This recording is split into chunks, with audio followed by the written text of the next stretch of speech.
Waker 5ই August থেকে ভারতের প্রেসক্রিপশনে চলিচ্ছে, যা যা করছে সব ইন্ডিয়ার প্রেসক্রিপশন।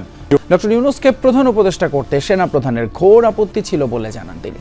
আসিফ মাহমুদ আরও বলেন, ছাত্রদের পক্ষ থেকে প্রধান উপদেষ্টা হিসেবে ডক্টর ইউনূসের নাম প্রস্তাব করা হলে তাতে আপত্তি তোলেন সেনাপ্রধান জেনারেল ওয়াকারুজ্জামান।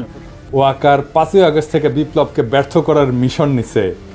রাজনৈতিক বিশ্লেষক পিনাকি ভট্টাচার্য দাবি করেছেন, বাংলাদেশের সেনাপ্রধান ওয়াকারুজ্জামান 5ই আগস্টের পর থেকে ভারতের নির্দেশনা অনুযায়ী কাজ করছেন। তার মতে সেনাপ্রধান ভারত যেভাবে চায় সেভাবেই দেশ পরিচালনা করছেন। তিনি আরও বলেন, নোবেল জয়ী মুহাম্মদ ইউনূসকে বিশ্ববাসীর সামনে বিতর্কিত করতে সেনাপ্রধান নানা উদ্যোগ নিচ্ছেন। এ অবস্থায় পিনাকি সেনাপ্রধানের পদত্যাগ দাবি করেছেন এবং দেশের স্বার্থে সেনাবাহিনীকে রাজনৈতিক প্রভাবমুক্ত রাখার আহ্বান জানান।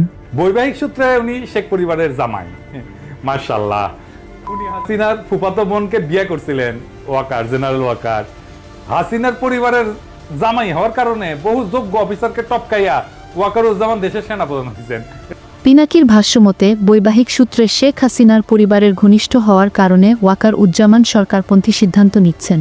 বিশেষ করে মুহাম্মদ ইউনূসের বিরুদ্ধে নেওয়া বিভিন্ন পদক্ষেপের পেছনে সেনাপ্রধানের ভূমিকা নিয়ে তিনি প্রশ্ন তুলেছেন। এই পরিস্থিতিতে সেনাবাহিনীর নিরপেক্ষতা বজায় রাখার স্বার্থে পিনাকি ভট্টাচার্য সেনাপ্রধানের অবিলম্বে পদত্যাগ দাবি করেছেন। তার মতে জাতীয় স্বার্থে সেনাবাহিনীকে রাজনৈতিক প্রভাবমুক্ত রাখা জরুরি, সুতরাং সেনাপ্রধানকে পদত্যাগ করতে হবে, নতুবা দেশের সার্বভৌমত্ব ও গণতন্ত্র আরও সংকটে পড়বে। আপনার জন্য ওয়াকার সাহেব আগাম শুভকামনা রইল।